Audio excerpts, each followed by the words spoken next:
যে সাম্প্রতিক সময়ে লেবাননে নতুন রাষ্ট্রপতি নির্বাচিত হয়েছেন, নতুন প্রধানমন্ত্রী নির্বাচিত হয়েছেন এবং ক্যাবিনেট গঠন করতে যাচ্ছেন। আঞ্চলিক যেই দেশগুলো আছে এবং আন্তর্জাতিক যে সম্প্রদায় আছে তারা প্রত্যেকেই লেবাননের স্থিতিশীলতা এবং শান্তিপূর্ণ পরিস্থিতির বিষয়ে কাজ করছেন এবং যাতে যুদ্ধটি পুরোপুরি থেমে যায় এবং যুদ্ধের যে হুমকিগুলো রয়েছে সেই জায়গা থেকে সেই বিষয়গুলো যেন পরিহার করা যায় সেজন্য কাজ করছেন। আমরা মূলত এই সার্বিক পরিস্থিতি লক্ষ্য করছিলাম।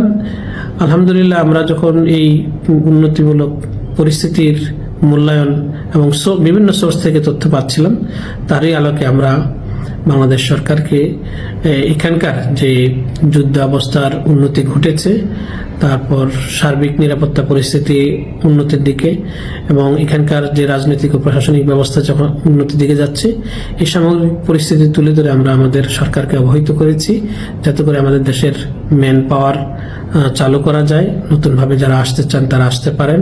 আলহামদুলিল্লাহ, আশা করছি যে আমাদের সরকারও ইতিবাচক সিদ্ধান্ত নিয়ে পরবর্তী যে কার্যক্রমগুলো আছে সেগুলো দ্রুতই শুরু করবেন, নির্দেশ দিবেন। আমরা আমাদের পক্ষ থেকে প্রস্তুত রয়েছি। আলহামদুলিল্লাহ, আশা করছি আপনারা খুব শীঘ্রই দ্রুততম সময়ের মধ্যেই ইনশাআল্লাহ